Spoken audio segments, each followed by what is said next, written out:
आपको मिले होंगे।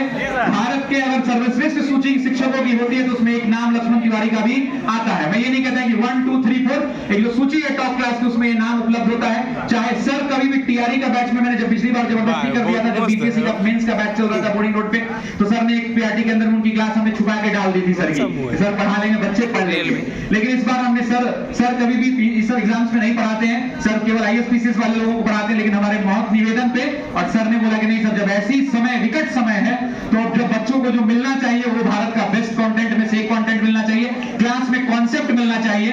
और जब मेरी जिम्मेदारी है सर, मैं आ रहा हूं। कल रात में सर फ्लाइट पकड़े हैं, इनके घर में 18 को शादी है, जिसके घर में अपने भतीजा का शादी 18 तारीख को, आज 13 तारीख है, वो आदमी अगर छोड़ के आ गया है सिर्फ एक पुकार पर, तो मैं आपका सर इन सबके सामने दिल की गहराइयों से बहुत धन्यवाद देता हूं कि आप उपलब्ध नहीं रहेंगे। शादी के दिन वाली जो तिलक बारात और विदाई 3 दिन तो कम से कम चाहे तो छुट्टी चाहिए। तो सर अभी 3-4 दिन नहीं रहेंगे, आज क्लास लेंगे, 3-4 दिन खाली नहीं रहेंगे सर। 19 तारीख को वापस शादी, 18 को है भाई बेटा भतीजा का है, दुल्हन लेके 19 को सुबह तो आइए जाएंगे। आजकल तो लोग रात में आ जाता है सुबह। 19 को शाम को सर पटना पहुंच रहे हैं। 20 तारीख से सर की पूरी रेगुलर क्लास आपको भूगोल की मिलने वाली है। 1 to 5, 6 to 8, 9, 10 और 11, 12 के भी अगर कोई लोग होंगे, एक क्लास यहीं की काफी होगी जो सबको समाप्त कर देगी। मैं दिल की गहराइयों से बहुत बहुत स्वागत करता हूं डॉक्टर लक्ष्मण तिवारी का। मैं चाहता हूं कि एक बार सम्मान में इनके आप जोरदार ताली बजाएं। दूसरा सर के बारे में बताएं, लगभग 12-13 वर्षों का सर का अनुभव है। भारत की बेहतरीन संस्थानें जो यूपीएससी के लिए दिल्ली में जानी जाती हैं, अभी सर मणिकांत सिंह सर के साथ पढ़ा रहे थे, वहां से सर अभी आ रहे हैं। कुछ बैचेज इनके हैं 3-4 दिन का, तो वो सब कंप्लीट करके अपना निकल आएंगे, कोई दिक्कत नहीं है। सर ने कहा है सर कि हम वो भी बैच 3-4 दिन का मेरे बच्चे हैं उनको भी पूरा कर दूंगा, और इतना में मेरा इधर शादी वाला भी काम हो जाएगा। मैं 20 तारीख से पूर्णतः पटना में उपलब्ध हूं। आज आया हूं तो आज पढ़ा के जाऊंगा। और अभी सर ने पढ़ाया भी, सुबह के बैच को भी पढ़ाया है, और सुबह में बैच में जो लोग होंगे उनसे पूछ लीजिएगा फीडबैक के बारे में। बोलना नहीं, अभी तो क्लास होगी ही होगी, आप देखेंगे ही देखेंगे। और आपको तो पढ़ने से मतलब, आपके एग्जाम में सवाल बनने से मतलब। और तीसरी सबसे बड़ी बात कि आपके प्रश्न सॉल्व होने से एग्जाम में इंपॉर्टेंट है, यही इंपॉर्टेंट है ना। मैं निश्चिंत हूं और थोड़ी देर के बाद आप भी निश्चिंत रहेंगे। दूसरी बड़ी बात, सर का अनुभव हम सब के लिए बहुत प्रेरणादायक होता है। और सर इस बार जब आए हैं तो परमानेंटली सर ने कहा है कि सर 2 BHK का फ्लैट पटना में खरीद ही लेते हैं, अब परमानेंट हम बिहार कहीं होंगे रह जाएंगे। इसके लिए भी सर का बहुत धन्यवाद और बहुत आभार। दूसरा, बायोलॉजी और एनवायरमेंट ईवीएस जिसको कहते हैं, बायोलॉजी और ईवीएस का वो चेहरा जिन्होंने चुपके से देख लिया होगा, वो लोग मुस्कुरा रहे हैं। बहुत सारे लोग उसमें सर को जानते होंगे। भारत के सबसे प्रतिष्ठित संस्थानों में पढ़ाने वाले शिक्षक, अब AIS में यूपीएससी मेंस का भी बैच ले रहे हैं। उन्होंने सचिन एकेडमी पे भी टीआरई के कुछ बैचेस पढ़ाए थे।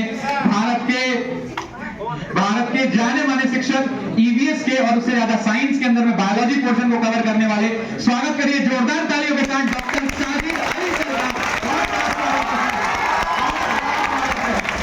आप इनको जानते होंगे, आपने पढ़ा होगा इनको, कल आपने पढ़ा होगा इनके सीटेट वाले जितने लोग होंगे उन्होंने आपसे ईवीएस पढ़ा होगा। कितने लोग एक बार सबसे पढ़े हैं, इतने लोग पढ़े हैं, चलिए नीचे कर लीजिए ना। तो हाँ, तो मेरा कहना है इन पे कोई सिक्का गिरा, बायोलॉजी सुपर हिट और ईवीएस भी अब सुपर हिट। जोरदार ताली एक बार सर के द्वारा बनाया है। और कहना बस इतना ही है कि आज से जो क्लास चलेगी रूटीन 1-2 दिन के अंदर में हम लोग बैलेंस कर लेते हैं। मैथ रीजनिंग की कंटिन्यूटी रूटीन बनाने वालों के लिए चुनौती है, पिंटू आपके लिए स्वीकार करिए। क्लास 1.5 घंटा के लिए अगर नहीं होता है तो कुछ सब्जेक्ट का 1 घंटा। जीएस वाला पोर्शन अगर आप 1 घंटा भी हमको देंगे ना तो हम एकदम घड़ी देख के घुसेंगे, और घड़ी देख के अगर सब टीचर निकलने लगेगा ना तो प्रॉब्लम पूरी तरह से सॉल्व हो जाएगा। कुछ दिनों की बात है, 2-2.5 महीना थोड़ा घिस देंगे कस के। तो मैथ रीजनिंग दोनों चला दीजिए। साइंस का भी कोशिश करिए, एक पेपर तो साइंस रहना ही रहना है। एक पेपर एसएसटी का, 2 पेपर कम से कम लगा दीजिए। एक ज्योग्राफी लगा दीजिए, ज्योग्राफी तो मैंडेटरी है, 20 तारीख से लगना ही लगना है और आज भी लगेगा। और एक मेरा मॉडल लगा दीजिए। पहले 2 बड़े पोर्शन है और 2 पोर्शन को खिंचवा दीजिए। क्या बायो लगेगा? बायो तो आज से शुरू है, कल भी होगा बायो, परसों भी होगा बायो तो अभी शुरू हो जाएगा जस्ट 10 मिनट के अंदर में, ठीक है ना। मॉडर्न भी शुरू कर देते हैं, कोई दिक्कत नहीं है। तो मेरा ये कहना है कि 1-2 दिन का टाइम दीजिएगा। अभी आज जो क्लास चलेगी आपकी, वो आज 3 क्लास अभी चलेगी, बाकी क्लासेस को भी थोड़े दिन के लिए हेड किया जाएगा। रूटीन बना रहे हैं। अरे भैया हमने कहा ना कि इसको चुनौती ले लिया आपने दिल पर, अब दिल पर जब ले लिया ले लिया है, अब आन बान की लड़ाई है। और इसमें सबसे ज्यादा आपको मेहनत करना है, आपसे ज्यादा हम मेहनत करेंगे और अगर के इस बार रिजल्ट लेंगे तो लेंगे, ताकत लगा देंगे। ताकत लगाने में पीछे नहीं हटेंगे, इस बात को याद रखिएगा। बस इतना ही मुझे कहना था। अब जो है क्लास की शुरुआत करेंगे, एक-एक 2 शब्द भूगोल के, बाकी सब लोग